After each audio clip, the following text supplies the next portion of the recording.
paradigmática. O que a área multi e inter são é uma proposta de pensar diferente.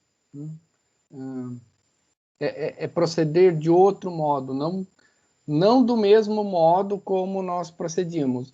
Não significa que estava errado, né? O modo como nós aprendemos, mas tem as suas limitações. É isso que a área, né, procura ressaltar, né? E essa situação que nós vivenciamos, ela é também resultado de um paradigma específico. Né? E aí nós entramos, né, numa discussão que é um pouquinho mais abrangente que o texto apenas aponta, né, e fazendo referência também a Thomas Kuhn, que é a questão dos paradigmas. O que é um paradigma, né? Um paradigma eu coloquei aqui essa ilustração, né, desse capacete de mineiro. O que esse capacete de mineiro faz? Serve para você entrar lá numa caverna, numa mina, né, um lugar sem luz alguma. Você coloca isso na cabeça, ele tem uma luz na frente. E o que ele vai fazer? Ele vai iluminar, né, o espaço para onde você está olhando. Você enxerga somente, né, naquela direção. Todo o entorno permanece escuro. Não significa que não haja nada lá, tem alguma coisa, mas você não vê.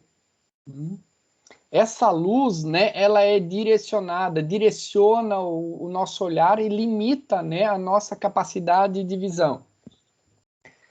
O paradigma faz a mesma coisa.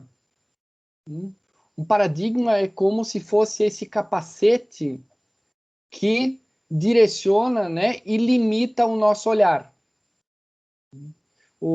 Ele é algo, né, que está nas profundezas, né, lá da nossa mente, né, do nosso ser, e nos faz enxergar as coisas de uma determinada maneira. Por exemplo, né, a expectativa de vocês em relação à avaliação, à nota.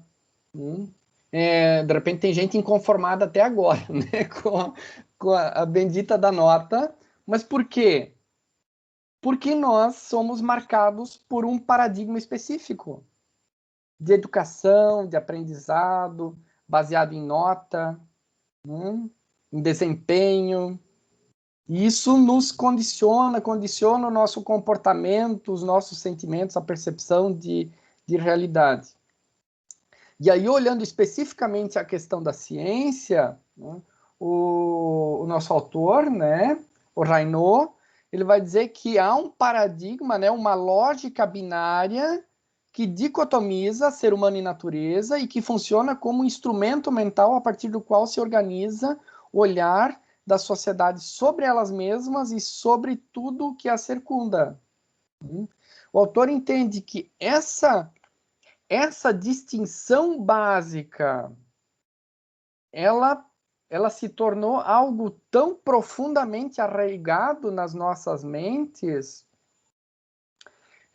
que nós passamos a pensar, organizar nossa vida, sentir de uma maneira, né, de uma maneira binária, dicotomizada. É certo ou errado? É Grêmio ou é Inter? Né, Otávio? Né, e o Cássio também, né? É Flamengo ou Fluminense? É o Vasco, né? No Fluminense eu não ouço há algum tempo, né? Alguma coisa. Eu também sou um especialista em futebol, acompanho muita coisa, né? Mas sei de algumas rivalidades, né? No contexto familiar, né? Vasco e Flamengo. É esquerda ou é direita?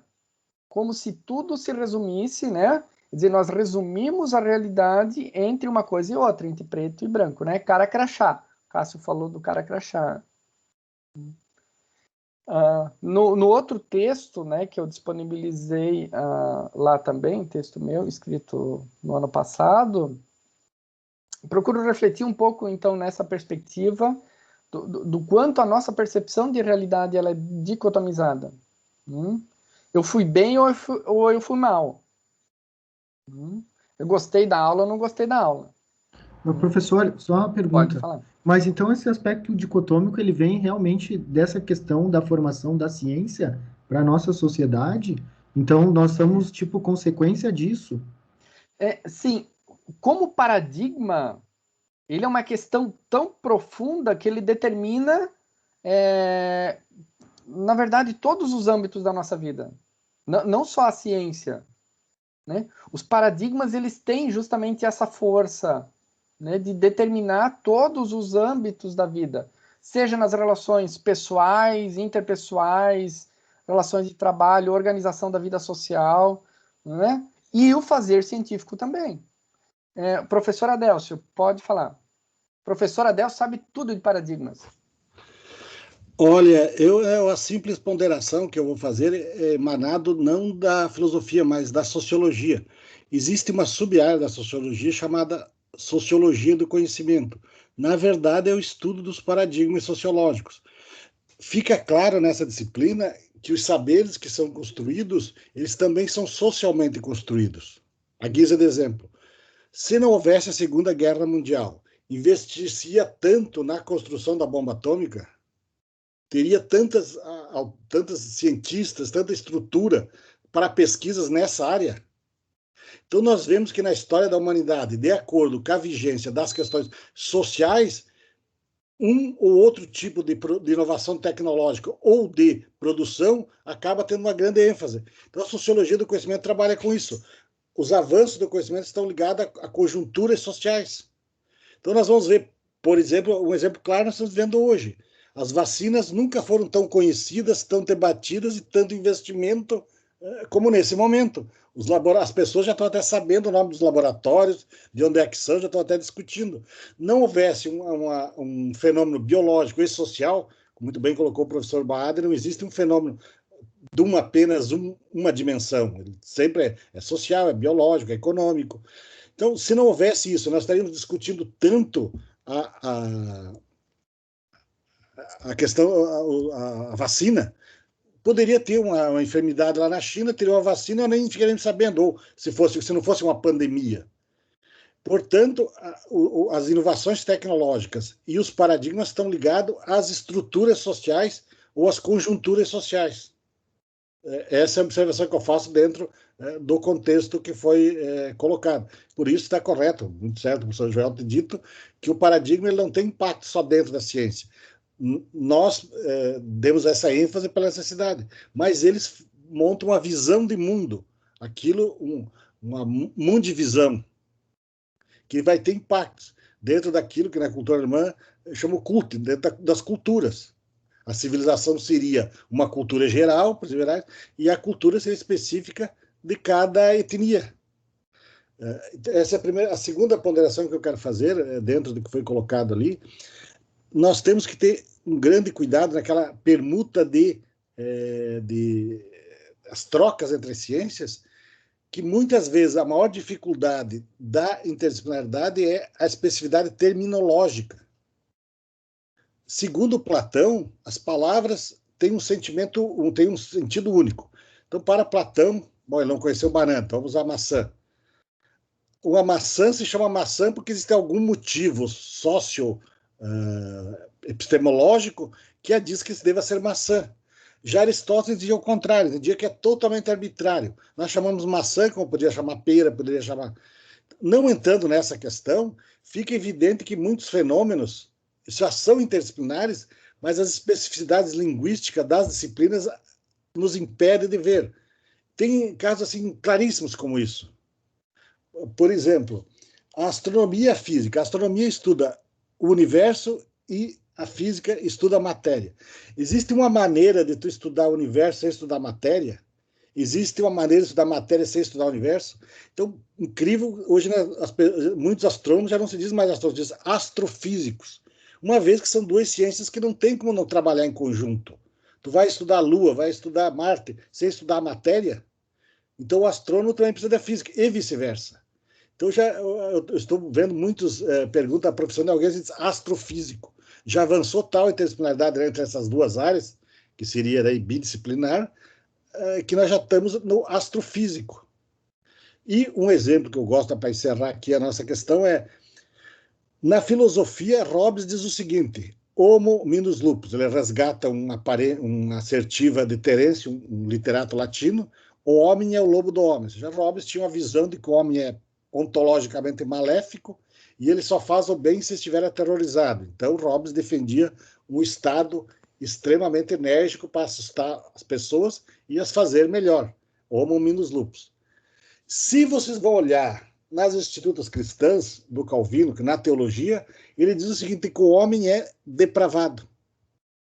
São linguagens diferentes, porque depravado tem uma questão moral, mas no final estão dizendo o mesmo, exatamente o mesmo. Apenas que Hobbes se referia ao Estado, à necessidade de um Estado autoritário, e Calvino frisava a onipotência de Deus perante a nossa maldade inerente, que ele não chama de maldade nem de lobo, ele diz que é depravado, ou seja, uma pessoa que não é reta nas suas condutas, uma criatura que não é reta. Então, mas na verdade, tirando as linguagens típicas das duas disciplinas, a filosofia e a teologia, nós temos exatamente a mesma mensagem e o mesmo objetivo que foi traçado, de que houvesse uma autoridade superior para assustar e aterrorizar o homem, o ser humano, não o homem, e fazê-lo melhor do que ele inatamente seria. Então, se nós formos pegar várias ciências, o que nós vamos ver de problemas linguísticos é realmente impressionante. Então, é uma das grandes questões que a interdisciplinaridade vai ter que suplantar, é fazer essa aproximação terminológica ou linguística para que haja uma compreensão. Obrigado, professor Adelson. Vocês querem ver como é que esses paradigmas, né, eles estruturam, né, a nossa vida? Tem um exemplo assim que me marcou muito. Nós temos uma filha pequena, a Laura, ela tem 4 anos. Alguns meses atrás, nós estávamos visitando meu sogro e iríamos passar a noite lá na casa dele.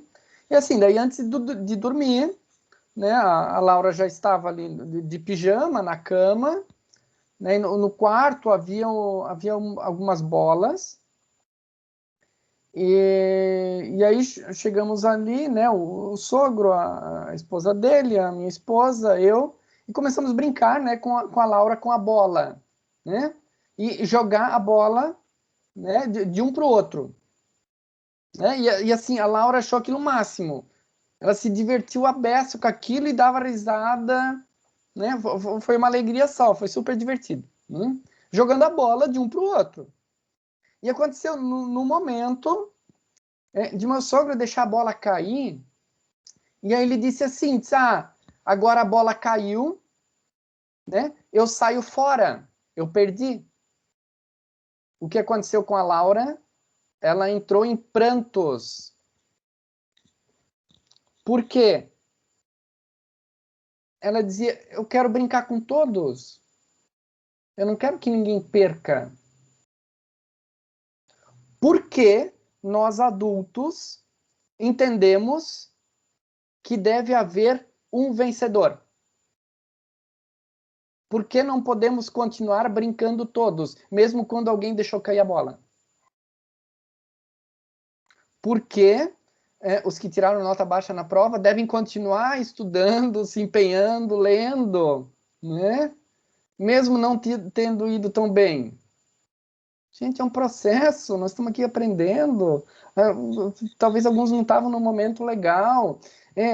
Nós temos outros estudos apontando para a questão das inteligências múltiplas, nós aprendemos de modos diferentes. Né? Então, de repente, aquela maneira de aprender não é a que é mais propícia para mim. E isso não... por isso eu não fui tão bem. De repente eu estava com dor de cabeça, depois de uma semana de trabalho. Tô tempo sem esse tipo de exercício. Tem tantas razões, né, para explicar essas notas. Deixei de ler o texto, né?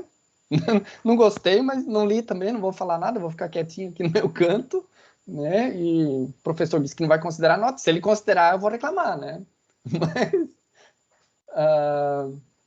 e assim vai. Então, vejam como nós somos marcados pelos paradigmas. E como esses paradigmas são resultado de uma construção histórica. O exemplo da Laura é, assim, para mim, é o mais evidente de que é resultado de uma construção. Porque nós, adultos, entendemos. E assim, nem cogitamos questionar a atitude, né, de saída. Não, de fato, ele deixou cair, tem que sair mesmo. Mas ela não, para ela foi uma surpresa completa aquilo, porque ela não sabia. Ela ainda entendia o mundo de uma outra maneira. Né? E já começamos a ensinar para ela, né, que alguém deve sair, que deve haver perdedores. Deve haver perdedores e vencedores. Só um pode ganhar. Ou Grêmio ou Inter, ou Vasco ou Flamengo. Ao final de um campeonato, alguém deve perder e alguém deve ganhar. Por que não podemos ter dois ganhadores? Mas, professor, ao longo do Pode tempo falar, ela vai ser condicionada a ser a primeira. Sim, assim, mas As essa estruturas. ruptura...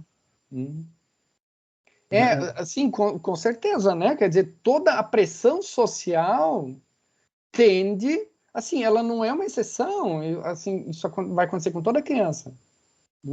Ela vai, pela pressão social, incorporando os paradigmas dominantes. Vai introjetando isso e com o tempo reproduzindo. Quer dizer, todo o sistema ele é organizado, né, a partir de determinados paradigmas. E o Raynaud, então, levanta, né, como né, desses paradigmas fundamentais, olhando especificamente para a questão da ciência, a questão da dicotomia ser humano-natureza. Quer dizer, historicamente, esse paradigma, essa maneira de olhar, de interpretar o mundo, ela é construída e ela passa a ser reproduzida. Ela é replicada geração após geração, né?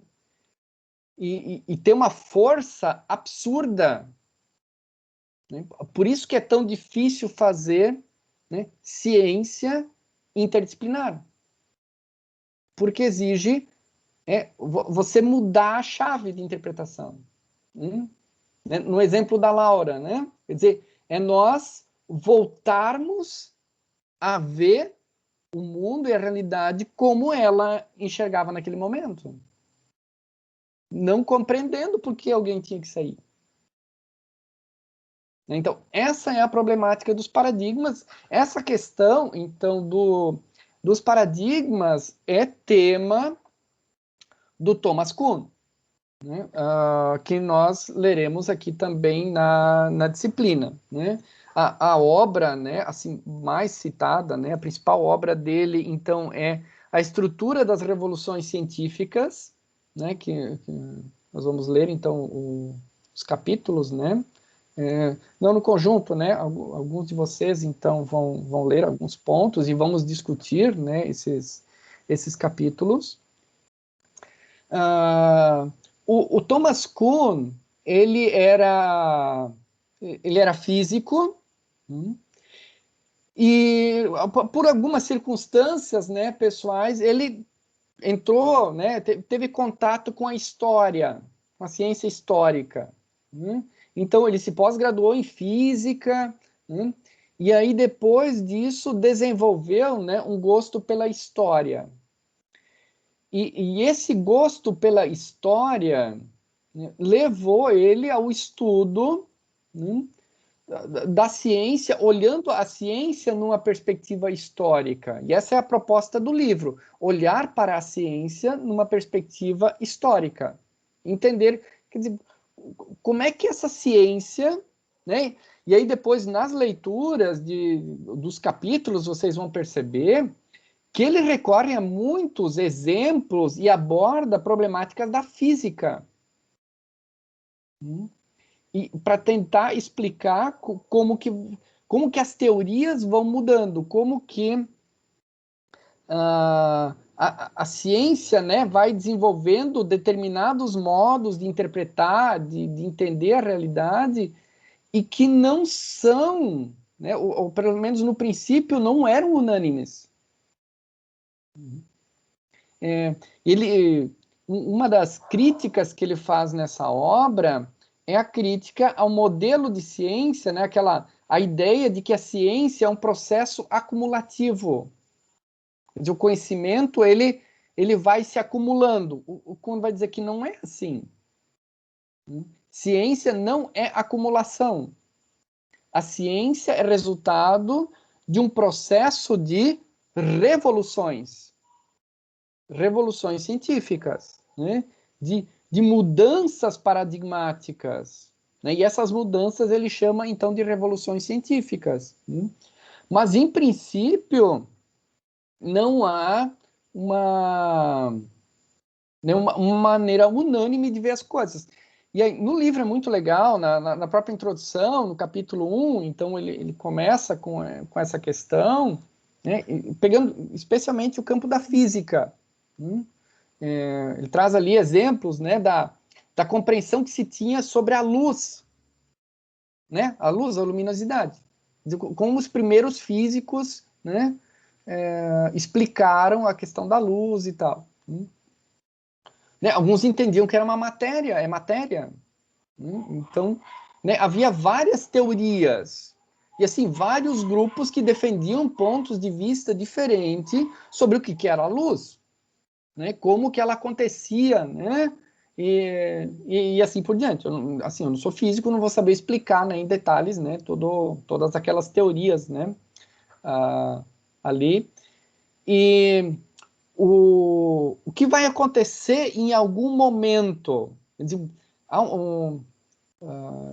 Ele vai ressaltar que a questão desses paradigmas, especialmente no âmbito da ciência, eles vão se desenvolver aí nos últimos séculos.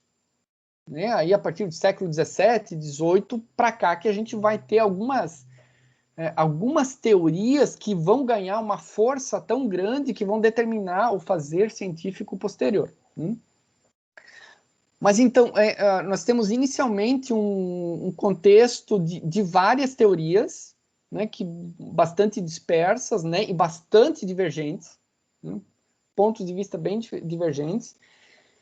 E aí nós temos pessoas, grupos de pessoas que em um dado momento têm uma capacidade de elaborar uma espécie de síntese, pegando elementos, né, dessas várias teorias, e meio que juntando isso para apresentar como se fosse assim, um apanhado meio que geral assim sobre aquele problema, né? No caso ali que ele aborda no primeiro capítulo, a eletricidade. E aí, quem que são? São os famosos que a gente tem aí, né, né, o Newton, né, o Edison.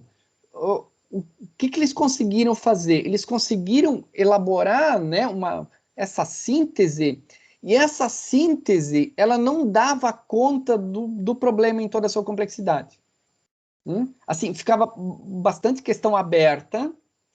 Agora, a proposta deles, ela foi suficientemente razoável para um grupo bastante grande de pessoas. E que passaram a adotar aquela explicação como razoável e passaram a replicar isso. E é nesse momento que surge um paradigma. Não porque alguém teve uma ideia fantástica, totalmente inédita, né, e realmente entendeu o que é a eletricidade. Não. Alguém meio que pegou um pouquinho de cada coisa, juntou, e aquilo foi, bom, diante da confusão que se tinha e que ninguém aguenta mais, né? E aí eu estou fazendo uma referência à situação que nós vivenciamos, né? Vocês não estão cansados de pandemia? Vocês não estão cansados de tanta discussão? Alguém que tem uma capacidade de achar uma solução razoável vai bombar. Vai bombar porque ninguém aguenta mais essa discussão toda, né? Quem conseguir uma solução, quem conseguir propor uma solução razoável, vai levar muita gente. Vai ganhar muitos adeptos. E a construção dos paradigmas no âmbito da ciência é a mesma coisa.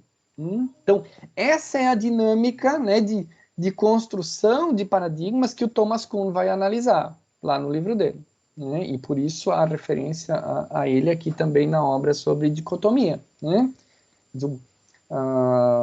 O Raynaud, ele está partindo desse pressuposto, né, da teoria dos paradigmas do Thomas Kuhn, né, de como esses paradigmas vão se constituindo historicamente e como eles determinam o comportamento dos sujeitos, né, as práticas posteriores.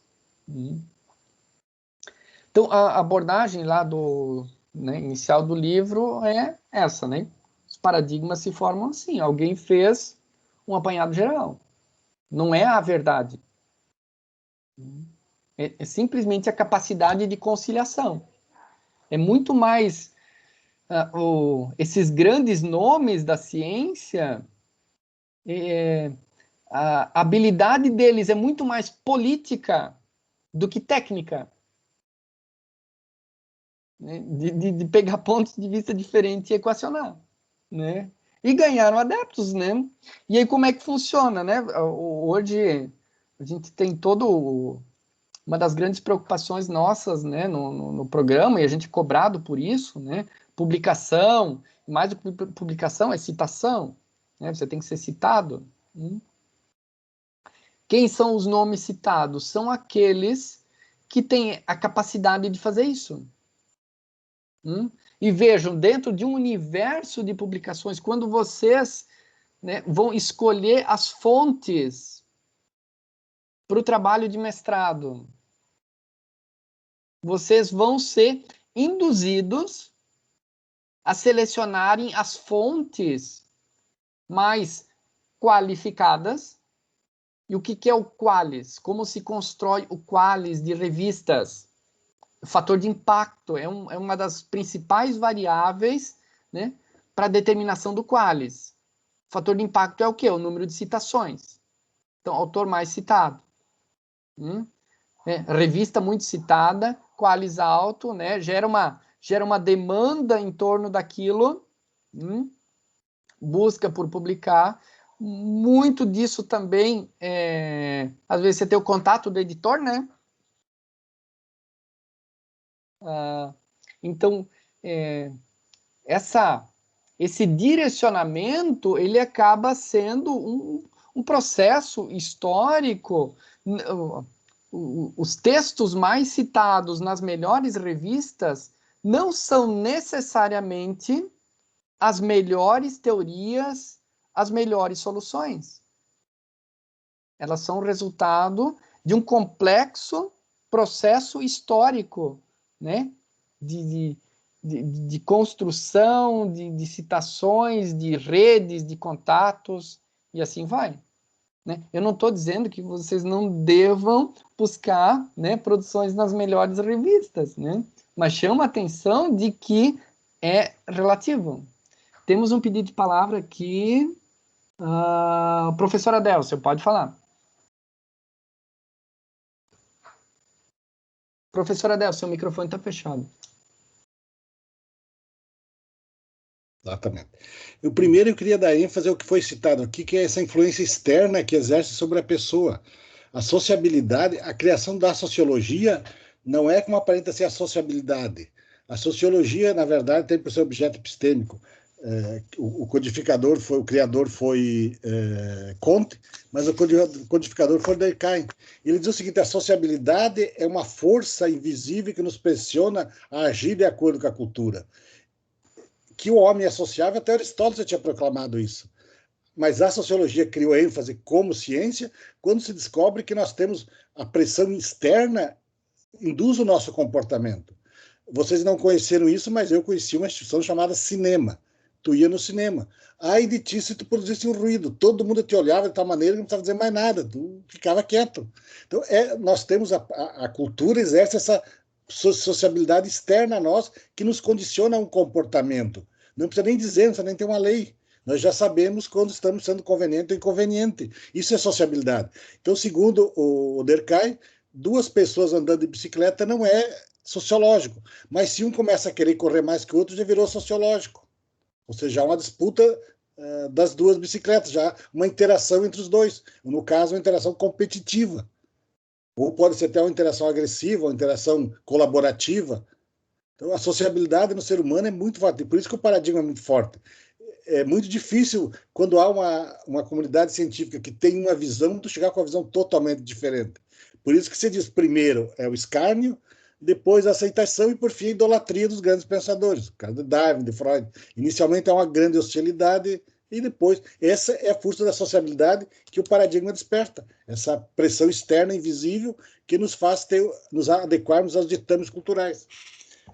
Em segundo lugar, eu gostaria de citar essa questão dos paradigmas, como isso é importante e como nós temos que clarificar certos fatos. Por exemplo, o fato que é essa questão do, hoje tão popularmente desenvolvida, a questão do nosso amigo Galileu. Todos sabem o que aconteceu com Galileu? Se não sabem, né, às 22 horas, eu coloquei um documentário lá sobre a história da ciência, ele fala do Galileu. Então, estão convidados.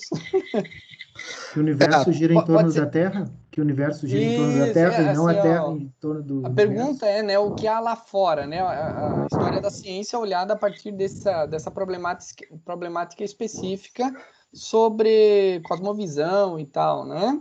Então, realmente vale a pena assistir. Não precisa ser às 10, né? Pode ser amanhã à tarde. Estava liberado hoje de manhã já. Depois de vocês assistirem, vocês vão desse pressuposto. Qual que foi o conflito do Galileu com a igreja?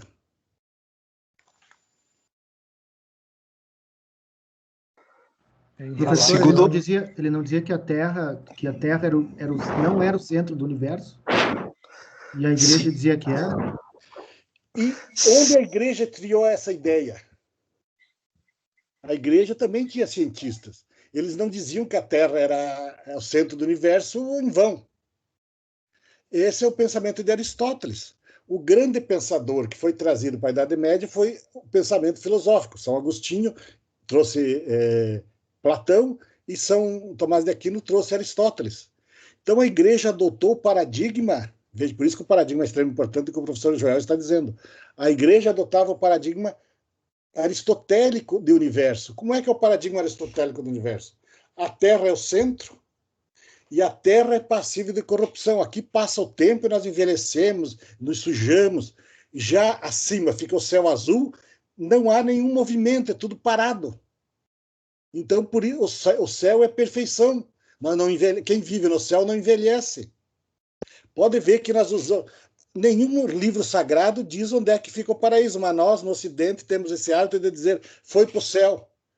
Isso não está nos livros sagrados. Onde é que nós tiramos essa ideia que quando nós morrermos, se formos boas pessoas, iremos para o céu?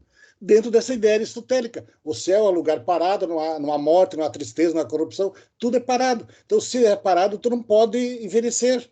Então, a ideia, o paradigma do Aristóteles era esse, o ser da Terra como lugar da corrupção, um lugar que o tempo passa, então nós envelhecemos, morremos, sofremos, e o céu é o azul permanente. A igreja adotava esse paradigma. Então nada mais foi do que um conflito de paradigma, não foi uma questão da religião contra a ciência. Até porque a questão da esfericidade da Terra, já havia pensadores gregos que diziam o contrário, mas o Aristóteles tinha um paradigma tão forte que a igreja era hoje o Einstein. Não, o Einstein não foi tão importante quanto o Aristóteles foi. O que o Galileu fez foi contestar Aristóteles, que era o sábio. Aristóteles era o pensador. Hoje, vamos imaginar o seguinte, se um físico aqui, entre nós, resolver contestar o Einstein, ele não vai ser ameaçado de fogueira, mas que ele vai sofrer ironias, deboches, ele vai sofrer. Porque o paradigma tão forte do Einstein hoje é que não, praticamente é impossível tu conseguir, a curto prazo, contestá-lo. Vai demorar várias vidas, se ele tiver certo, não sei qual seria o modelo dele, para que ele implante outra visão que não seja a teoria geral da relatividade.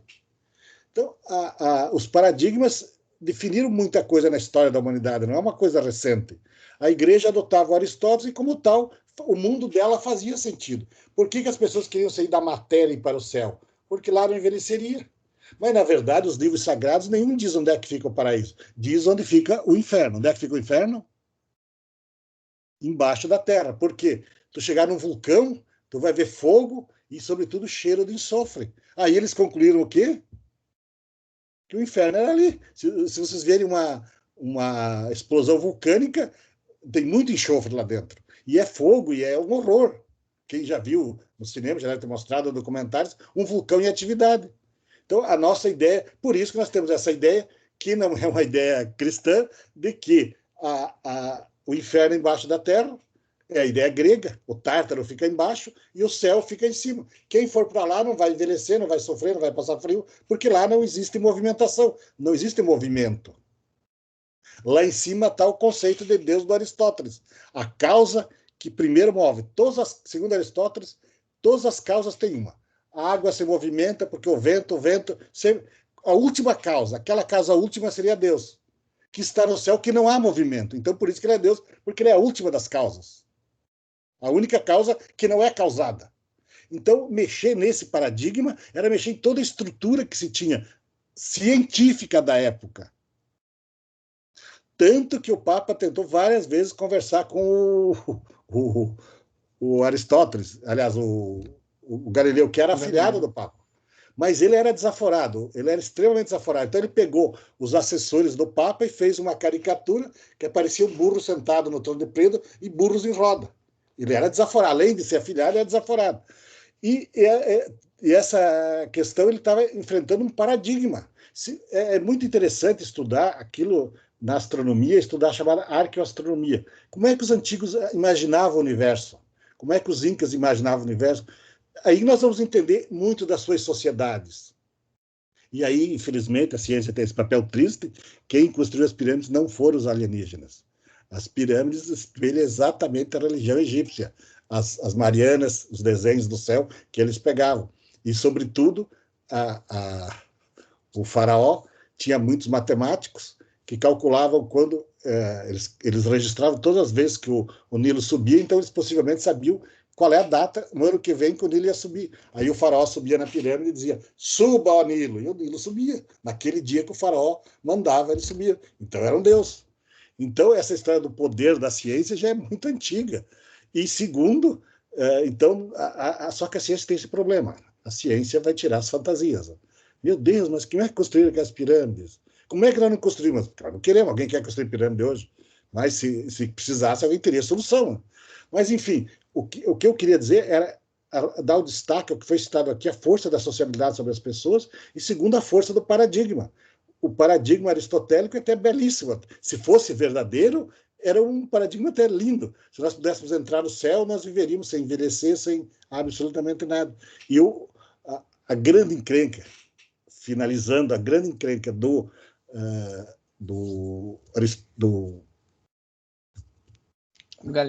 Galileu foi que ele chegou e disse o seguinte: essa história de que o corpo de Cristo está na hóstia é bobagem, porque é impossível a matéria se transformar em carne. Aí o Papa disse: para com isso, homem, isso é simbólico, não é uma coisa verdadeira. E ele dele debochava: como é que vai virar carne? É impossível, a matéria não vira carne. Mas ele continuava batendo. Aí até que o Papa se encheu e mandou ele para casa e ficar lá.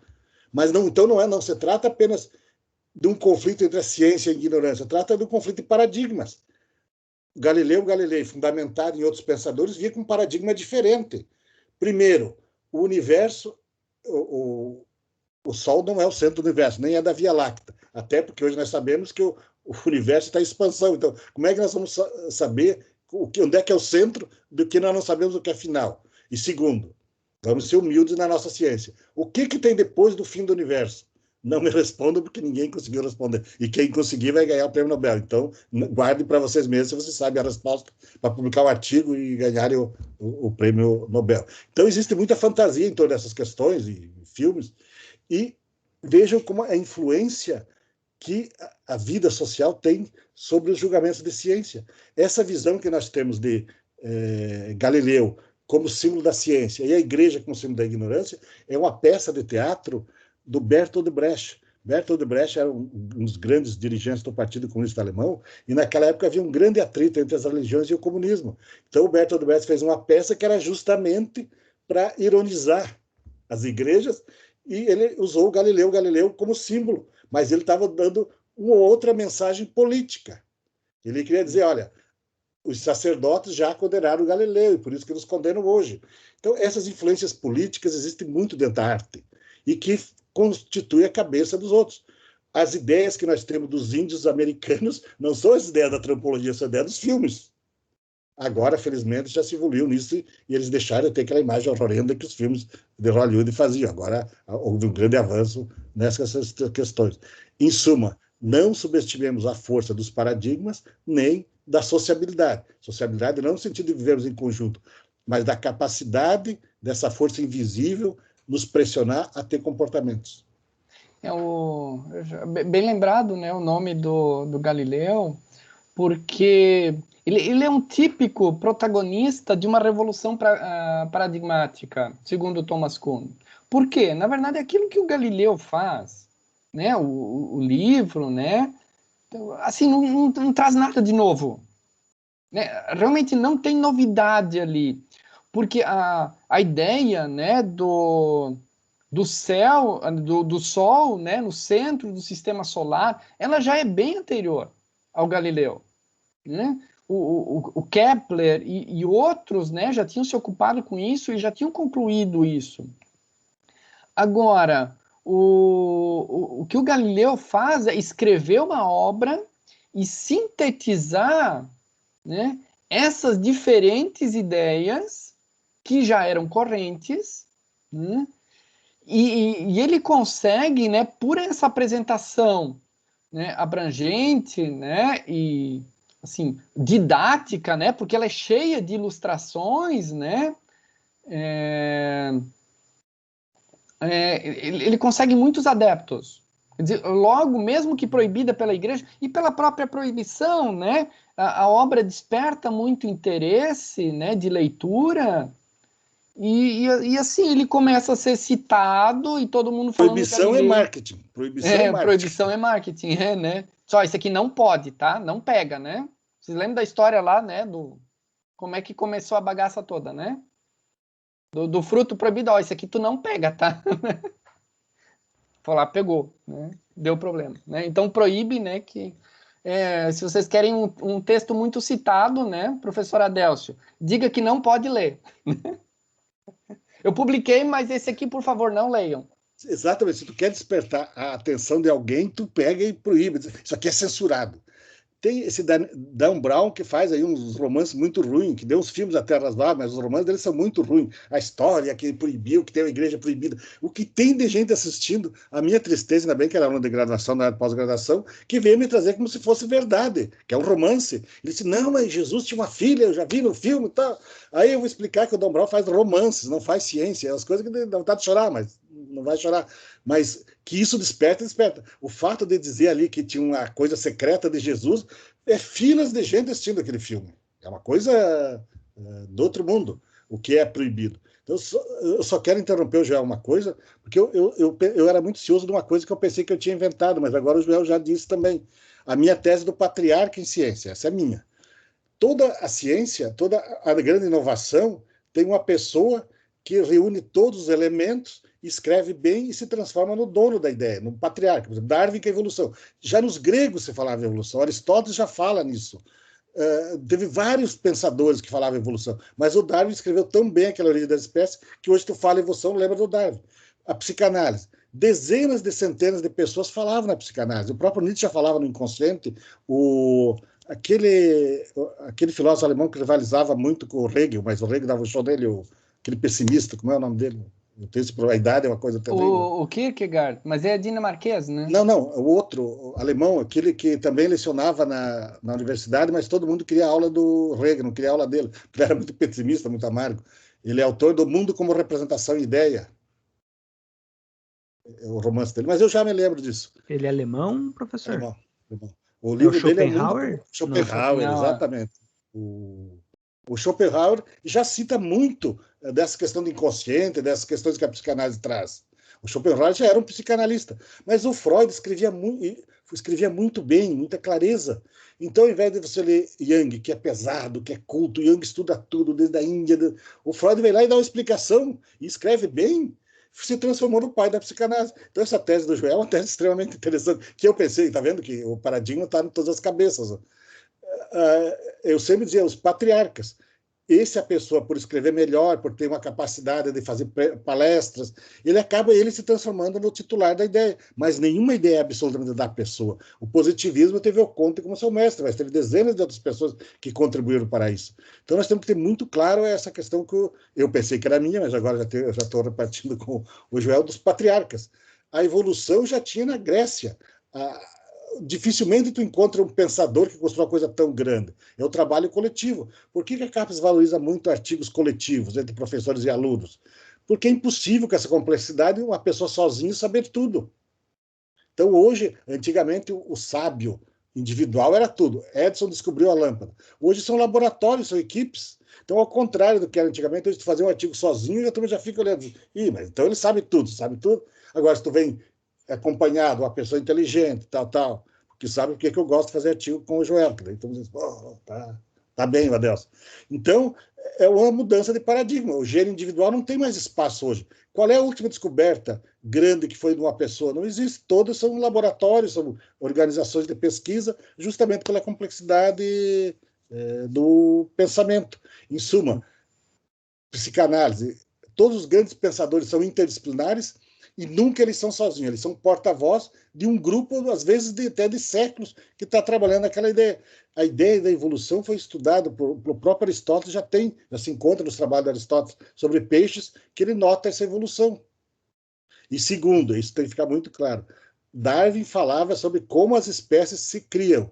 Ele não disse como a vida surgiu. Ele especulou sobre isso, mas ele mesmo não sabe como a vida surgiu. Então, quando nós falamos em evolução, nós estamos falando a especiação, a criação de espécies. Como a vida surgiu ainda é um ponto em muita discussão. Bem, obrigado, professor Adélcio. Temos 21 horas e 2 minutos, 5 minutinhos. E aí voltamos, 21:07.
21h07.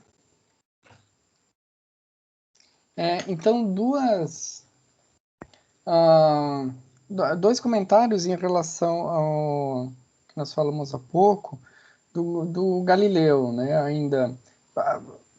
Por favor, assistam aquele documentário que eu disponibilizei ali, acho que são 60 minutos, mais ou menos. Não precisa ser hoje e amanhã, né? Mas em algum momento assistam.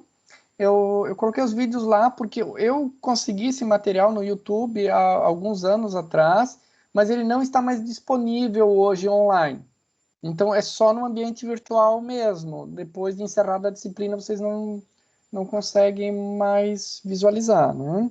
Então, dê uma olhada, né? Um material legal e está legendado, né? Então, sobre a questão da trajetória da ciência, ele faz referência, então, ao Galileu também.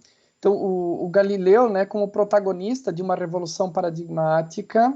Por quê? Porque ele tem essa capacidade de síntese, e a grande questão ali no Galileu não é nem tanto a questão, né, do que gira em torno do quê. Um dos grandes, a grande quebra paradigmática, né, o paradigma maior que está sendo quebrado ali é, no fundo, a questão de quem é dono da verdade. Né? Uma questão de autoridade. Quer dizer, aonde que estão as respostas? Elas estão na igreja ou elas estão na ciência? E assim, isso é característico, o texto de leitura faz referência ao período ali do Renascimento, né? E aí o Galileu já está ali para o final, né? Já praticamente no contexto do iluminismo, né? Quer dizer, é uma mudança completa de paradigma que está em andamento ali. Quer dizer, quem é dono da verdade? Né? Então, essa é uma questão. Uma outra questão paradigmática, né? E um campo no qual esse modelo binário de pensamento exerceu uma influência absurda. E assim, de novo, os paradigmas, eles não são uma coisa ruim. Os paradigmas, eles são uma realidade, não necessariamente ruim ou boa. O fato é que eles determinam o nosso comportamento, tanto para o bem como para o mal. Quer dizer, para o avanço ou para o retrocesso. Num campo onde esse paradigma binário, esse pensamento binário representou uma possibilidade de avanço assim absurda, né? Especialmente aí no último meio século, é a computação. Quer dizer, toda lógica computacional, ela é binária. Não sei se nós temos aqui alguém que tem formação na área de informática, computação, engenharia elétrica e tal, mas assim, computação é binária. E qual que é assim, então, ao mesmo tempo que essa lógica binária ela possibilitou todo o avanço no campo da computação, quer dizer, nas últimas décadas aí, nossa, quando eu nasci em 80, né, eu fui fazer curso de informática ali em 90 e alguma coisa, e lembro de estar fazendo The Basic e outras coisas assim, e concluindo aquela formação inicial, surgiu um sistema novo, MS-DOS, né? Linha de programação mais simples. Nossa, DOS foi uma revolução. Não sei se vocês conhecem MS-DOS, mas no Windows tem aquele prompt de comando. Aquilo é um resquício de MS-DOS. O MS-DOS era só aquela tela preta e você tinha que digitar linhas de comando. Para imprimir coisa, era uma coisa bem difícil. Se eu lembro ali de 90 e alguma coisa, e o que nós temos hoje em termos de computação, veja, o que a gente está fazendo aqui? Olha a quantos quilômetros de distância nós estamos e conversamos, temos possibilidade de conversar assim com uma qualidade bastante razoável. Né? Computadores softwares, né, de produção gráfica, né, de engenharia, eu acho fenomenal. Eu gosto de brincar, por exemplo, com AutoCAD. Nossa, se faz coisas extremamente complexas, e tem tantos outros que eu nem conheço. Na área de imagem e tal, a gente produz filmes totalmente em computador. Então, um avanço assim é absurdo. Computadores que a gente tinha ali na década de 90, hoje um celular eu nem sei quantas vezes mais potentes do que aqueles computadores que ocupavam uma sala inteira. A Marileia está perguntando os slides. Sim, eu vou disponibilizar depois, sim, os slides. Então, tivemos um avanço muito grande, né? Mas todo esse avanço é, em boa parte, devido a um paradigma, uma maneira de pensar. E qual que é o limite hoje? É nós darmos um salto, por exemplo, né, se fala em computação quântica. Mas o que é computação quântica? É uma maneira completamente diferente de pensar. E por que não avançamos?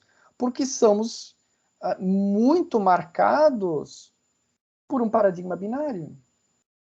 Quer dizer, como dar esse salto? Né? Exige uma ruptura. Exige pensar diferente. E aí, quem é que está disposto a uma mudança tão grande? Então, são poucos. Né? Então, temos poucos, né, atuando nessa frente, e por isso que demora. Tem pouca gente trabalhando, né?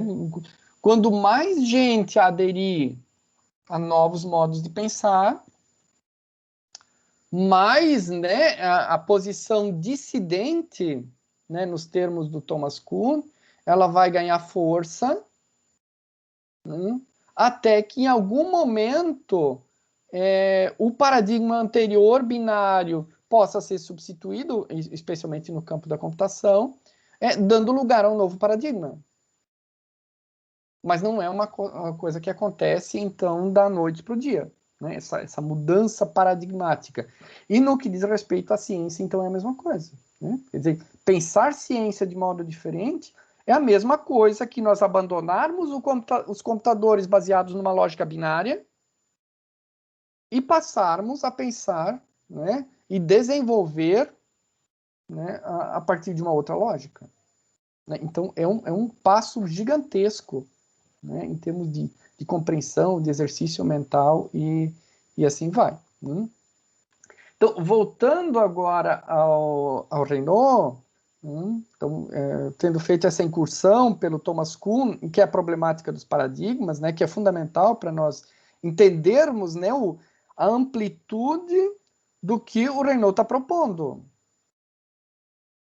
De nós olharmos, fazermos essa retrospectiva histórica e vermos como um dos paradigmas mais expressivos, né, da vida humana se constituiu, né, e do quanto ele determina a nossa vida, e de quanto ele já dá, claro que o texto aqui não avança todo, mas assim, ao longo da disciplina isso vai ser explorado, as temáticas propostas, né, pela professora Ivanete no segundo bloco da disciplina, são o quê? São indícios dos limites de um paradigma, de uma determinada maneira de proceder, de organizar a vida, de compreender a realidade, estruturar a realidade.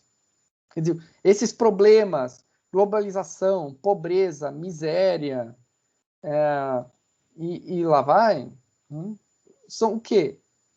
São indicativos de que esse modelo tradicional, ele não dá conta. Ele nos ajudou muito, ele possibilitou uma evolução humana muito significativa, mas cansou.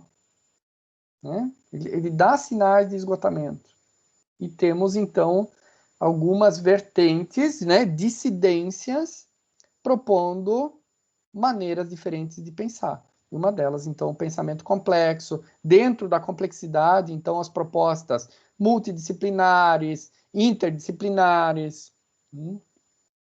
E o desafio de vocês no mestrado é que vocês consigam olhar um problema, analisar um problema, não a partir puramente da concepção de ciência tradicional, apenas replicando, né, o que vocês já aprenderam na formação de vocês, mas consigam abrir o horizonte de interpretação e enxergar coisa nova. Esse é o grande desafio, conseguir olhar de uma maneira nova os problemas com os quais vocês já se confrontam no cotidiano. Professor, mas falar, esse Cássio. paradigma da complexidade ainda tem muita resistência, né? Ou não? Sim, porque ele é uma dissidência, né? Assim como Galileu teve resistência, né? Se ele vai efetivamente se tornar, se ele vai substituir, não sei. Mas o que a gente pode constatar é que nós, né, vivenciamos uma espécie de conflito, mais ou menos o que se passava à época do Galileu em relação à cosmovisão e tal. Né? Nós vivenciamos a mesma coisa em relação à ciência. Quer dizer, estamos num momento de coexistência de perspectivas diferentes. Quer dizer, de um paradigma consolidado de ciência, marcado por uma dicotomia, né, ser humano-natureza, né, da qual trata o texto, e temos um candidato a um novo paradigma, que é a ideia de complexidade. Então, temos aí vários autores, né, disso, e a gente aqui, então, eu proponho uma discussão a partir do Edgar Morin, né, que é um nome bastante expressivo, mas não é o único também, né, tem outros. Mas ele tem uma força enorme, né, de agregar, né, citações, ele é muito estudado, então merece a nossa atenção. Então, o que nós vivemos é justamente aquele momento de dissidência do paradigma. E a mudança paradigmática acontece justamente assim, quer dizer, você tem um paradigma, e em algum momento ele começa a dar sinais de esgotamento, e aí você começa a ter dissidentes. Em todas as áreas é assim, as áreas especializadas, né, nos nossos campos, por exemplo, no direito, né, você é do direito, né, Cássio? Como é que vão surgindo, né, sub-áreas no direito? Quer dizer, você tem as áreas tradicionais, né, chega algum momento você tem dissidências, né, alguém que dá uns voos, né, ousa abordar algumas coisas diferentes, trazer coisa nova, né? Por exemplo, a questão das constelações no direito. Sim. A colega fez a dissertação, mas eu vejo ainda, professor, que o direito ainda é muito especializado. Sim, o direito ainda busca muito, eu vejo assim, o judiciário que é cada vez se especializar mais e mais especificamente. O professor Adelso também sabe, no judiciário basicamente a especialização, quando vem alguma coisa diferente, enfim. Sim. Né, então, essas dissidências, né, a questão das constelações no direito é um exemplo, né, menor, né, de algo que está mudando. Quer dizer, tem gente lá que já não está mais satisfeita com o modelo puramente tradicional e começa a fazer diferente. E daí, algumas dão certo, outras não. Professor E Joel? no âmbito da ciência não é diferente, né? Só que é em escala muito maior. Pode falar, professora Adelso. Realmente, nós estamos vivendo num conflito de um novo paradigma jurídico. A maioria dos juristas entendem que o papel do operador do direito é aplicar a lei. O Supremo Tribunal Federal e algumas outras instituições estão dizendo o seguinte: a lei ela tem a legitimidade, que não é total, porque a lei depende de lobbies e de pressões que surge a legislação. O papel do judiciário é aplicar políticas públicas. Então, se a Constituição diz que a saúde é um direito, como o Supremo vai dizer como deve ser feito essa conquista da saúde? Basta ter o critério, é o chamado ativismo judicial. O magistrado não apenas aplica a lei, como ele estuda o resultado dessa aplicação. Esse é o grande conflito que está havendo no Brasil hoje. Todos nós, como tu disseste, a maioria dos que têm formação tradicional, que é a maioria, não concordam com isso. No entanto, alguns já estão avante de dizer o seguinte: o papel do judiciário é segurar os direitos da Constituição, não aplicar as leis. Porque a legitimidade, ou seja, não se discute mais só a legalidade, mas a legitimidade. O paradigma tradicional de Kelsen é lei, se foi feita injustamente, se houve suborno, não foi, está publicado em Diário Oficial, tá, então se aplica isso. Hoje o paradigma do ativismo judicial é o contrário, se discute até a legitimidade daquela lei. Daí que o Supremo tem adotado algumas medidas extremamente surpreendentes, em proteção de cotas, das minorias, em proteção, porque ele entende que o ativismo judicial é implantar políticas públicas e não aplicar as leis específicas. Porque as leis específicas seriam... Claro que essa é uma polêmica sem tamanho, mas é a primeira vez em meio século que nós temos uma discussão acalorada e que está tendo grandes efeitos e que está fazendo até a comunidade jurídica ficar meio perturbada. Eu, que sou jurista tradicional, eu fico meio perturbado com isso. Estou lendo para tentar entender, mas não é um processo fácil. Tanto que as decisões, nós temos visto algumas decisões do Supremo de proteção às minorias que não estão em lei, mas eles dizem que quando a Constituição diz que todos são iguais para a lei, o papel do judiciário é garantir isso, independentemente de ter uma lei que diga como ou não ter uma lei que diga como. Tanto que agora já tem vários instrumentos que estão sendo criados para assegurar a concretização desses direitos, às vezes até sem lei, diretamente no princípio constitucional. Então, são alguns exemplos, né, de mudança. Eu não sei, alguém ia comentar? O Otávio? Isso. Seguindo nessa linha, né, do direito, o problema dessa linha que está se tomando é que não existe mais segurança jurídica, né? Hoje você entra com uma ação, você não sabe o que vai acontecer.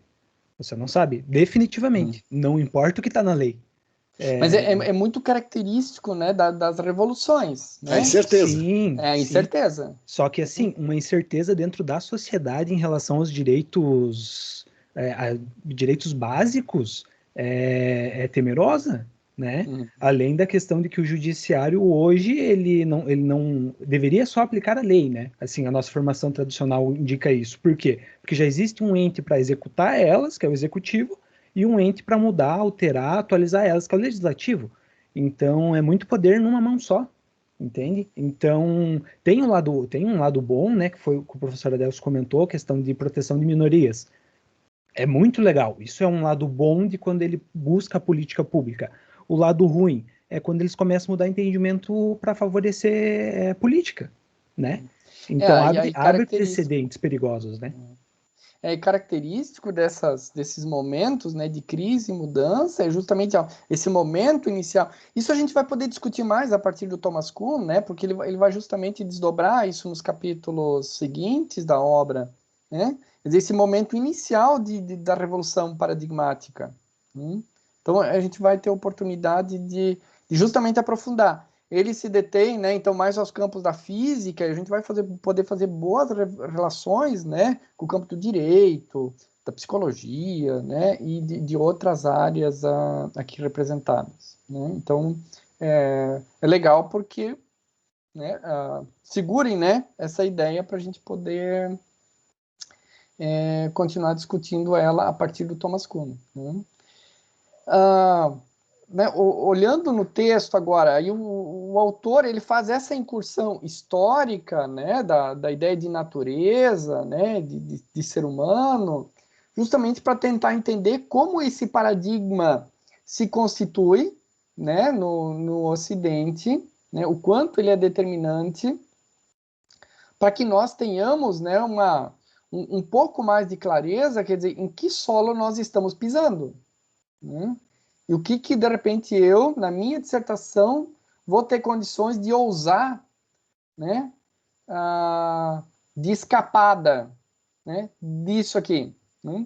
Vocês não vão fazer uma coisa totalmente revolucionária, né? Não vão fazer uma dissertação quântica aqui, né? Mas são desafiados a saírem da zona de conforto, né? Do campo de formação, né, da maneira tradicional, né? Então, olhando historicamente, né, a primeira questão do autor se pergunta começa pela etimologia, né, do termo natureza. Quer dizer, o que é essa palavra, da onde que ela vem, né? Quais os significados? Aí ele constata duas vertentes, né? Uma grega e uma latina, né? Latim natura, né? E o grego physis. Né? É interessante nas duas línguas, né? Então, a ideia de natureza ela é associada com a questão do nascimento, né? Da geração, né? Tem a ver com a ideia de espontaneidade, né? Né, o modo de ser, a ideia de essência, né? A substância, né, do ser ou da coisa, a ordem do mundo, lei universal, né? Então a ideia de natureza, em seu princípio, traz isso, né? É a realidade, né, na totalidade, né, que surgiu de modo espontâneo, diferente do que o ser humano modificou. Mas é tudo excluído aquilo que o ser humano alterou.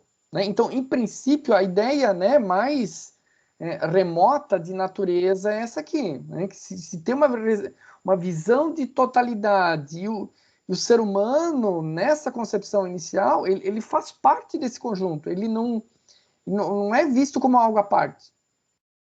Né? Ele tem comportamento, né? Ele estrutura, modifica, mas assim, ele é parte, né? Ele tem essência, ele nasce e tudo mais, né?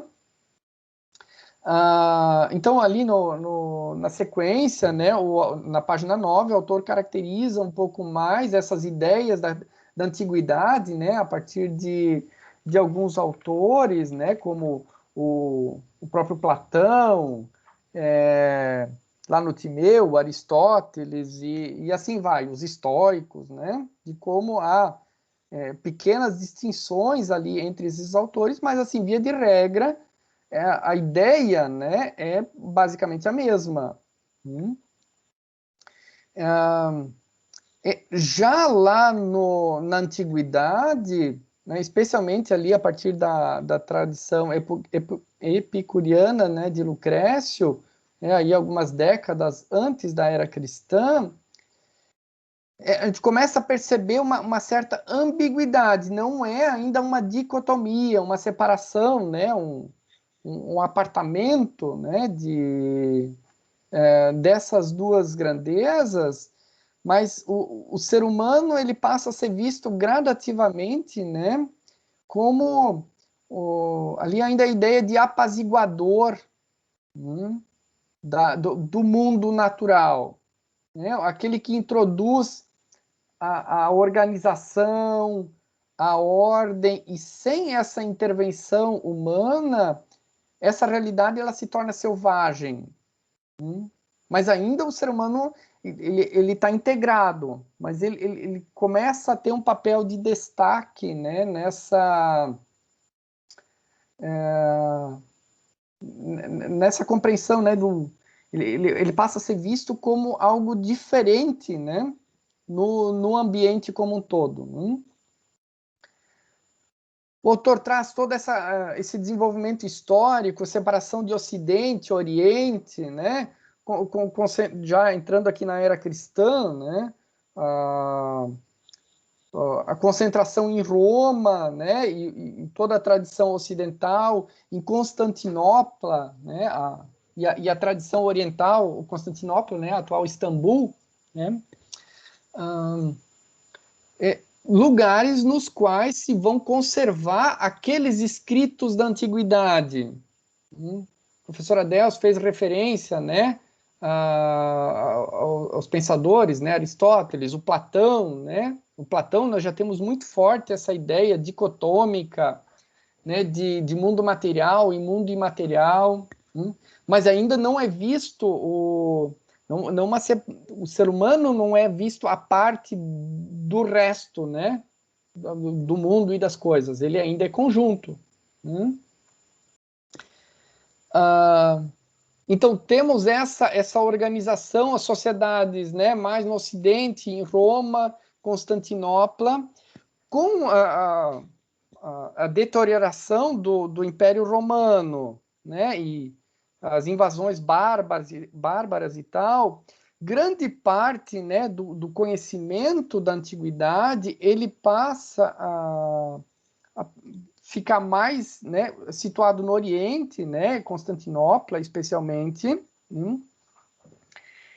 e ali, né, começa a haver um contato com outras formas de conhecimento e interpretação da realidade. E aqui eu acho que a gente cabe uma referência especial a esse modelo, esse esquema binário de bem e mal, né, do Oriente, e o confronto dessas ideias, né, com a própria tradição cristã vem do Oriente, né? Ela é trazida para o Ocidente, que traz também já em seu bojo essa ideia, né, de bem e mal, de paraíso e inferno e tal. Então, de lá, né, essas ideias depois são trazidas para o Ocidente e começa aos poucos a haver uma mescla. Quer dizer, você tem um esquema binário de bem e mal, de separação, né, de natureza e ser humano, né, começa a haver esse afastamento. Os textos apocalípticos, né, dessa época, isso aqui se deve muito também à própria experiência cristã de martírio, né, nos primeiros séculos da era cristã. A religião cristã ainda não é uma religião oficial, portanto, a perseguição desses cristãos, né, que tem quase um outro paradigma, uma outra ideia, né, e são perseguidos, mortos, né, e os mártires, né, são dessa época, e há a disposição de defenderem as ideias é tal que estão dispostos, então, à morte, e diante da inviabilidade de desenvolvimento de uma vida plena nesse mundo, começa a ganhar força a ideia de um mundo, de uma vida em um outro lugar, ou a ideia de paraíso. Quer dizer, esse mundo aqui, natural, né, que é concebido, que tem uma organização, ele não tem perspectiva. Então, todos esses elementos, eles vão se associando, e passam a constituir uma determinada maneira de ver o mundo. Quer dizer, o que temos aqui é ruim, a experiência negativa, leva à morte, né, ao martírio. Então, eu espero pela vida em outro lugar, né, e assim por diante. Então, progressivamente, nós vemos aí um afastamento daquilo que está aqui, ou daquilo que é entendido como natureza, do ser humano, que aqui passa, nesse primeiro momento, não tem muita perspectiva, né, de vida. Ao longo da Idade Média, o cristianismo, né, no Ocidente, em geral, tentou uma via intermediária, porque como nós estamos ali começam a acontecer essas dissidências, então você tende a ter pontos de vista bastante extremos. Então você vai ter movimentos ali que vão dar uma importância né, assim, bastante grande à ideia de natureza. E vão associar isso, né, a divindades específicas, né, os povos nórdicos, por exemplo, né, aí você tem o deus trovão, né, o Thor, né, tem os filmes, né, aí o Thor, né, o deus trovão, né, divindades associadas, né, a diferentes elementos da natureza. De um lado, a igreja cristã passa a combater isso, né, as chamadas filosofias panteístas, né, uma diversidade de deuses, né? Mas passa a combater também a recusa total desse mundo, a partir da própria experiência cristã. Diz, olha, se Deus lá vem aqui, né, para salvar, então, se isso aqui é criação, então também não pode ser de todo ruim, né?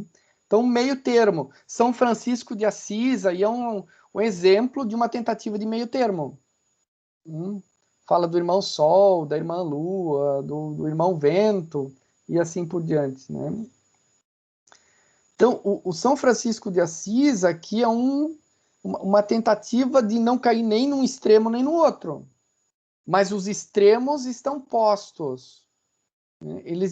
Eles povoam a mentalidade, né, desses sujeitos, né? Eles estão presentes por essas diversas influências, né, sofridas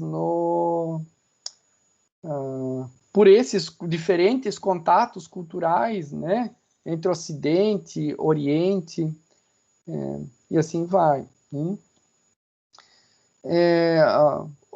Nova prosperidade no Ocidente, Roma, vai levar as cruzadas, né?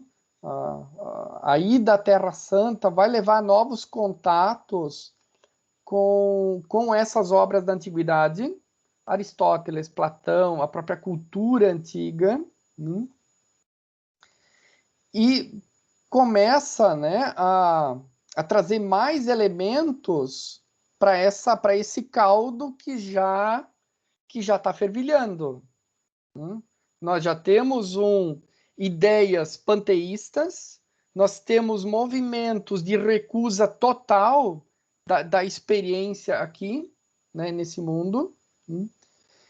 Temos agora, né, como elementos novos vindos, né, com essa redescoberta da antiguidade, a lógica aristotélica, que é trazida, né, para análise, para interpretação da realidade. Um novo olhar passa a ser moldado, né, para essa realidade, né? Antes vista como algo não totalmente negativo, mas ainda como a verdadeira vida no além,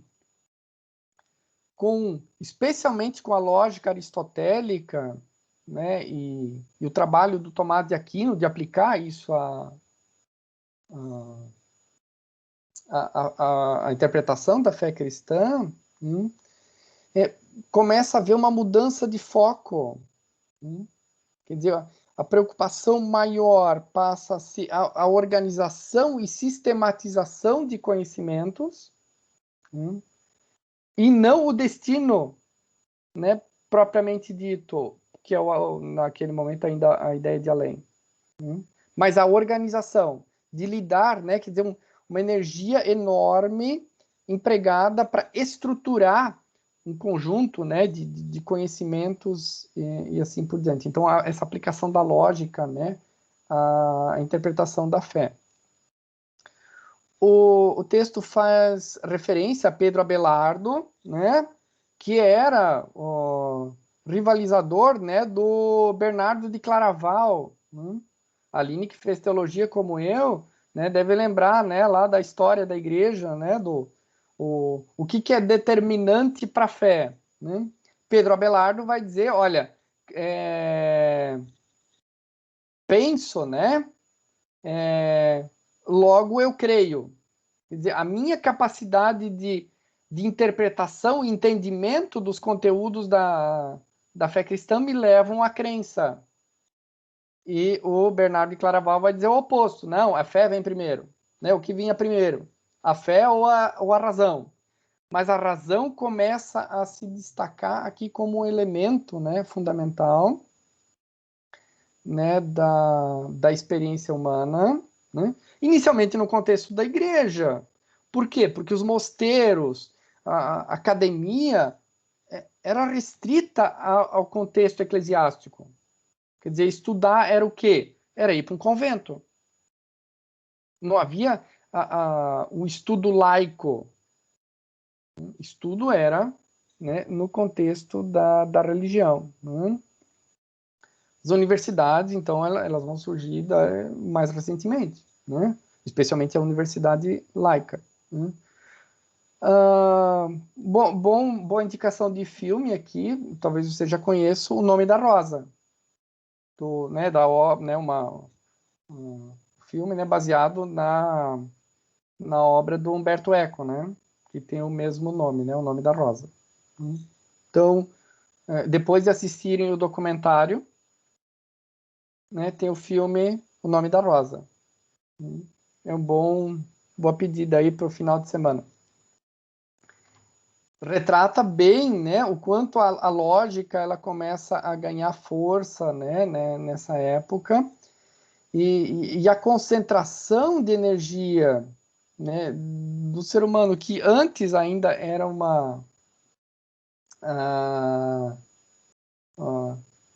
era um foco mais voltado para o sobrenatural, né, porque a partir daquela experiência dos primeiros séculos da era cristã, de martírio, né, de falta de perspectiva, a partir desse contato com os escritos da antiguidade, especialmente a lógica aristotélica, empregada para a interpretação inicialmente dos conteúdos da fé e depois para a interpretação dos problemas da realidade, muda a cabeça das pessoas de deixarem de olhar para cima, elas deixam de olhar para o céu, para o além, e elas passam a olhar para cá, para o agora. Nós temos ali também desenvolvimento de novo de cidades, né? Quem lembra lá da história da filosofia, o que é determinante? A cidade, comércio, moeda, né? Então tudo isso muda o olhar para o aqui e para o agora, né? Para a experiência cotidiana,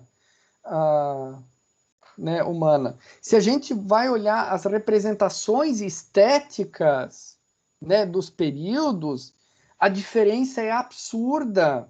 Vejam aqui no slide anterior a representação de Tomás de Aquino, né, a figura no canto direito inferior. Vejam as características, né, dessa pintura, que é comum na Idade Média, e vejam a Mona Lisa, que é, né, uma das obras, né, né, do Renascimento. Olha a diferença. Quer dizer, a preocupação, né, nessa obra com o ser humano, com os detalhes, com as feições, quer dizer, a preocupação é outra. E olha aqui, de quanto esforço para esse retrato. E a estética, né, e o autor faz referência a ela, né, em diferentes momentos, ela é um indicativo de uma maneira de ver as coisas. Quer dizer, há um paradigma, há uma mudança de paradigma em andamento. Quer dizer, o olhar que no momento anterior estava direcionado numa direção, volta-se agora numa outra direção, que é a representação da realidade. É a realidade propriamente dita, é a realidade aqui, né? E não a explicação do sobrenatural. Nossa, eu lembro na graduação eu tive que ler a Trindade do Santo Agostinho, eu tive que fazer síntese daquilo. Só por Deus, que nem diz uma conhecida minha. Né? Só por Deus para sintetizar aquela coisa. Para quê? Um esforço absurdo para tentar explicar a essência de Deus. Como que funciona Deus? Como é que é esse negócio de ser 3 e 1 ao mesmo tempo? É diferente do que nós encontramos aqui no Renascimento. Agora, uma coisa que também foi se consolidando, né, paralelamente a essa mudança aqui, né, no contexto do cristianismo, é que o ser humano passa a ser visto como dominante sobre a natureza, baseado lá nos textos, né, sagrados. O ser humano cada vez mais como dominante. Né? Então, todas essas ideias, elas vão se associando. Emprego de lógica, né? A ideia de um ser humano dominante sobre a natureza. Quer dizer, o que é natural, o que é do impulso, né? do desejo é pecado, não pode. Então precisa ser moldado, né? Precisa ser dominado. Então, essas ideias vão se associando, né? O olhar focado na realidade, né? Com a descoberta da antiguidade, né? E um novo modelo de representação vai se consolidando. Né? Se nós analisarmos as reformas, né, no contexto da Igreja Cristã lá no século XVI,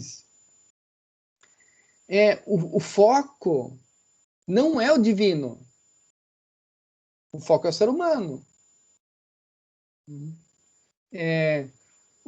Se a pergunta antes era, né, para onde vai a alma do ser humano quando ele morre, como que é esse paraíso e tal, a pergunta no século XVI, no contexto da religião cristã, é: o que eu posso fazer para me salvar? Ou eu contribuo na minha salvação? Vejam como muda. A mudança é radical. Antes, a preocupação está no sobrenatural. A preocupação agora é o que eu faço, ou o que eu posso ou não posso fazer. O foco é o ser humano. E assim, pela aplicação da lógica, né, cada vez mais uma ideia de que a natureza é algo que pode ser observado, assim como o comportamento humano. Ele se insere também dentro de princípios de lógica. Né? Ele pode ser entendido, pode ser explicado, medido, conhecido. Aqui, mais duas representações, né? A Aline conhece, quem que são? É para eu responder? Sim. Martim Lutero e Catarina. São dois expoentes, né, da reforma do século XVI, pintados pelo Lucas Cranach, né, que é um outro pintor, né, da época aí do Renascimento. Mas vejam o cuidado, né, com os detalhes, com os traços no rosto, né, as expressões no rosto dos sujeitos. Totalmente distinto disso aqui, né, dessa representação aí de Tomás de Aquino. Vejam que não são rabiscos, né, não detalhes, né, do humano, né, do natural.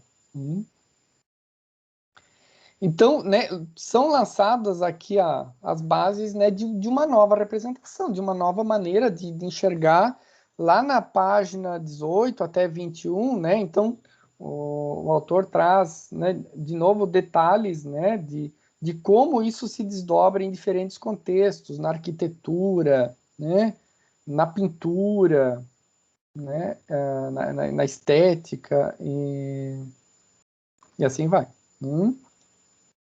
Então, o que se consolida aqui?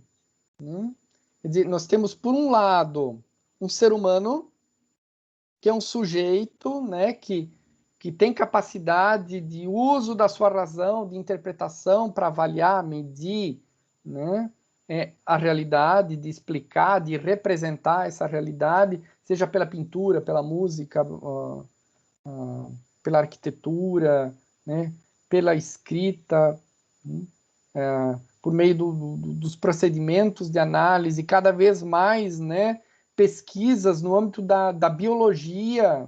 Quer dizer, até então você não podia mexer em cadáver, mas cada vez mais gente disposta a dissecar cadáveres para entender como é que o ser humano funciona, como é que ele é por dentro. E uma natureza como objeto, que precisa ser compreendida. E aí o texto ainda ressalta a questão de até um certo paradoxo, porque ao mesmo tempo que o ser humano ele se torna um sujeito mais capaz de protagonizar o processo histórico, de explicar, de entender, por meio da razão, ele ao mesmo tempo se torna objeto. Quer dizer, a disposição a dissecar cadáveres. É o quê? O cadáver é o ser humano que é pesquisado, que é cortado, né? Esquartejado, aberto, desmontado para ser compreendido, para entender como que ele funciona. Então, vejam como que vai apartando, né, a maneira de entender a realidade. Isso em outras épocas era uma coisa abominável. Durante, né, a Idade Média, no contexto da Igreja Cristã, você dissecar para entender era assim inimaginável. Isso era um pecado mortal. Você ia para a fogueira por causa disso. Agora não. Tem gente disposta a correr o risco, ainda que o comportamento ele é repreendido, mas tem gente, cada vez mais gente disposta a fazer. De seguir por esse caminho. E aí se desenvolvem, né, tendências, assim, isso é muito natural no processo histórico de você ter esses desdobramentos. Se vocês analisarem temas, né, assim, dentro os próprios temas de pesquisa de vocês vão normalmente se deparar com pontos de vista diferentes. Né? Isso é muito comum no processo histórico, né? E um deles tende a ganhar mais força. Aí um desafio na hora da escrita é a gente desenvolver a capacidade de não eliminar aquilo que tem menos respaldo, mas coloca em diálogo. Só olha, o texto mais citado a esse respeito, é esse aqui, tais autores, né? Agora, existem pontos de vista diferentes. Às vezes a gente pode trabalhar com notas de rodapé para apresentar essas dissidências, mas as dissidências, elas são boas. Elas são boas para a ciência, porque elas podem abrir caminhos para outras pesquisas. Então, não eliminem as dissidências. E isso já é um elemento de complexidade, né? Na própria análise de resultados. O modelo tradicional privilegia somente os resultados dominantes.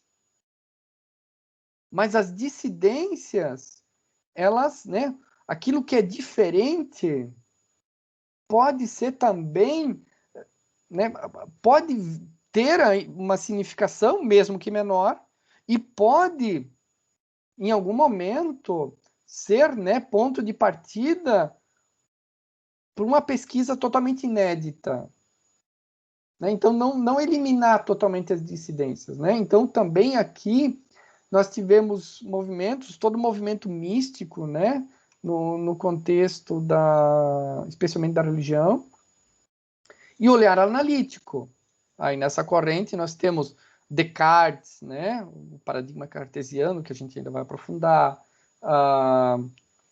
o iluminismo, né, que vai se desenvolver ali nos séculos seguintes, Revolução Francesa, vão ser desdobramentos desse olhar analítico que se desenvolve aí no contexto da Renascença. Dessa mudança de olhar, olhar que antes estava voltado para o sobrenatural e que agora, né, quer dizer, dobramos a cabeça e passamos a enxergar o agora. E esses diferentes elementos contribuíram para essa mudança. Levando, então, aqui alguns exemplos, né? Revolução Francesa, né? No canto superior direito, né? A queda da Bastilha, né? 1789, A Revolução Industrial são desdobramentos dessa maneira analítica de olharmos a realidade, né? E progressivamente uma disposição, né, quer dizer, aquela ideia de um ser humano dominante, que inicia lá no contexto, né, da religião cristã, ela cada vez mais se destaca, né, para, na Revolução Francesa, se derrubar a monarquia e mudar o regime de governo. Quer dizer, quem que organiza a vida? Somos nós. Nós somos dominantes. Não precisamos de algo exterior para dizer como que deve ser a nossa sociedade. Portanto, né, abaixo a monarquia e a igreja, porque ela representa um paradigma anterior. E viva a liberdade, igualdade e fraternidade. A Revolução Industrial é resultado do quê? Dessa capacidade humana, né, em primeiro lugar, esse empoderamento, né, de dominar, né, as coisas, de transformar, aliada à técnica. Esse olhar analítico possibilitou o desenvolvimento de técnica, quer dizer, quanto mais você analisa a realidade, mais você desenvolve capacidade de desenvolver ferramentas, e isso aliado, né, a uma moral, né, um ego bastante inflado, quer dizer, você faz e acontece, né? A Revolução Industrial é isso, né? De uma técnica cada vez mais desenvolvida, gente ousando fazer perguntas novas, olhar diferente as coisas, fazer experimentos, vai desenvolver, então, economia, as próprias ciências sociais, né? Esse ser humano dominante, que se torna paradoxalmente também objeto, né? Essa perspectiva, né, do ser humano como objeto vai atingir o seu auge aí no positivismo do Augusto Comte. Quer dizer, o quê? É entender tanto o comportamento humano de modo que a gente possa determinar, né, o seu curso, ordem e progresso, né, o lema do positivismo, né?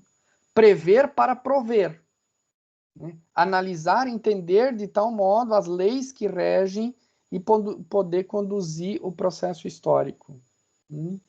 Então, todos esses elementos, né, quer dizer, vejam como historicamente, né, o olhar, o nosso olhar, ele vai sendo modificado. E nós passamos a ver, né, de maneira apartada, né, o nosso lugar, né, enquanto humanos, em relação ao restante das coisas do mundo, né, ou que aqui no texto nós chamamos de natureza. Gente, eu tenho mais alguns slides, mas semana que vem nós podemos continuar essa discussão, são 22 horas. Agradeço a atenção de vocês bastante. E na semana que vem nós vamos continuar. Só tem uma questão que nós precisamos rapidamente definir, que são as 3 pessoas para leitura e apresentação dos capítulos 2, 3 e 4 do Thomas Kuhn.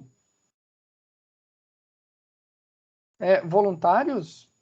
Uma pessoa por capítulo.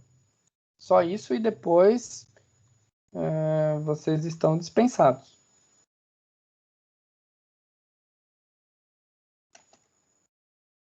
Alguém se habilita? Quais os capítulos, professor? Cada pessoa pega um capítulo. Eu vou pegar o 2, então. Irineia. Irineia. Ok, capítulo 3. Lembrando, uma apresentação, 10 a 15 minutos. Durante a semana, né, durante a próxima semana, então, vocês podem fazer contato comigo, eu ajudo a orientar, a organizar, a estruturar. Podemos trocar algumas ideias, né, para isso. Quem professor, mais? eu fico com 3, Rodrigo. Rodrigo, 3. Ok. Obrigado, Rodrigo. Obrigado, Irineia. Mais alguém?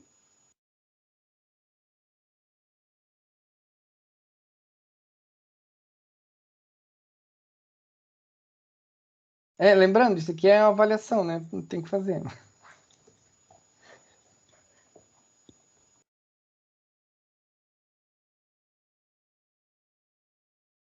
Professor, pode Oi. colocar no 4, Maurício. Maurício. Obrigado, Maurício. Gente, então definido, né? O texto do Kuhn já está lá no ambiente virtual, né? Essa semana eu já disponibilizei o texto completo da obra. De novo, agradeço a participação. Por favor, né, Irineia, Rodrigo e Maurício, né, no decorrer da próxima semana, quando vocês estiverem ocupados, né, com a leitura, com a preparação, me chamem lá no privado, né, no WhatsApp. Estou à disposição, vou ajudar vocês na preparação, né? Coisa breve, entre 10 e 15 minutos, ok? Gente, obrigado, desejo uma boa noite, um bom final de semana para vocês, boa aula amanhã também. Valeu, obrigado. Obrigada, boa noite. Boa noite. Boa noite.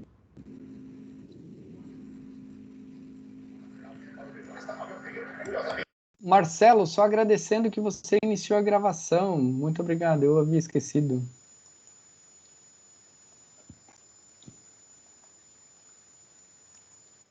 Não fiquem lendo a noite inteira, vão dormir um pouco também. Obrigado, professor Adelson. Boa noite. Tchau, que bom ter vindo. Igualmente.